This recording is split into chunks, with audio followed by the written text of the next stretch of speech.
عید کا موقع رمضان کے ختم ہونے کے بعد آتا ہے اور ہمارے مذہب اسلام کے اعتبار سے یہ بہت اہم موقع ہے۔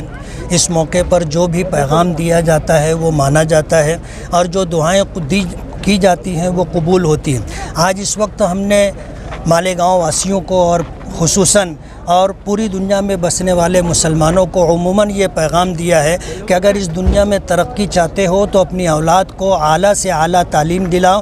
اس کے لیے ایک وقت کھانا کم کھانا پڑے، ایک وقت کا کھانا کم کھاؤ، 2 جوڑے کپڑے کم بناؤ، اپنی خواہشات، اپنی فضول خرچی یہ ختم کرو، اپنے بچوں کو اعلیٰ تعلیم دلاؤ اور اس لیے اعلیٰ تعلیم دلاؤ کہ ایک ہندوستان کو ایک اچھا ہندوستانی شہری ملے، یہ احساس پیدا ہو کہ یہ دیش ہمارا ہے اور دیش کی ترقی میں ہمارا یوگدان ہونا چاہیے۔ میں نے یہ پیغام دیا ہے کہ آپ اعلیٰ تعلیم حاصل کرو، نوکری اور ملازمت کے لیے نہیں، آپ اعلیٰ تعلیم حاصل کرو اپنے اچھے اور برے کو سمجھنے کے لیے۔ تجارت کا راستہ اختیار کرو، نصیب کی روزی اللہ پاک دے گا۔ تجارت میں برکت ہے، اس میں روزی زیادہ ہے۔ دوسرا پیغام میں نے یہ دیا ہے کہ آج ملک کے حالات اچھے نہیں ہیں، آنے والے دنوں میں الیکشن ہے، اس سے برے حالات آ سکتے ہیں، لیکن مایوس ہونے کی اور گھبرانے کی ضرورت نہیں ہے۔ اپنی صفوں میں اتحاد ہو اور سوچ سمجھ کر کے فیصلہ کرنے کا اگر مزاج بنتا ہے تو برے سے برے حالات کے اندر بھی ہم لوگ نکلنے کا راستہ بنا لیں گے۔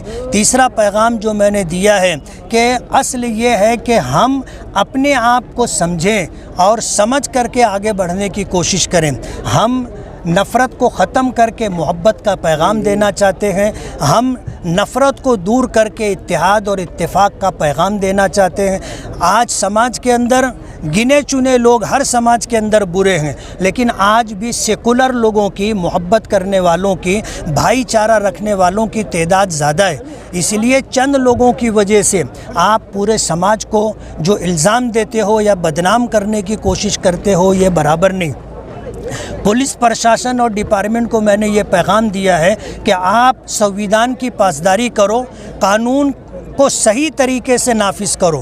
اگر آپ نے قانون نافذ کرنے میں ناانصافی کی تو اس کا بھگتان آپ کو ہی بھگتنا ہوگا، اور یہ کہاں سے آپ بھگتو گے آپ کو آنے والے دنوں میں خود پتہ چل جائے گا۔ یہ پیغام دیا ہے اور دعا کی ہے کہ پوری دنیا میں امن و امان قائم رہے اور خاص طور پر ہمارا شہر مالیگاؤں دنگے سے، فساد سے اور لائن آرڈر کی خرابی سے محفوظ رہے۔ یہاں کے رہنے والے ایک دوسرے سے محبت کریں، ایک دوسرے کا حق ادا کریں، یہ ہماری چاہت اور یو پی کے جو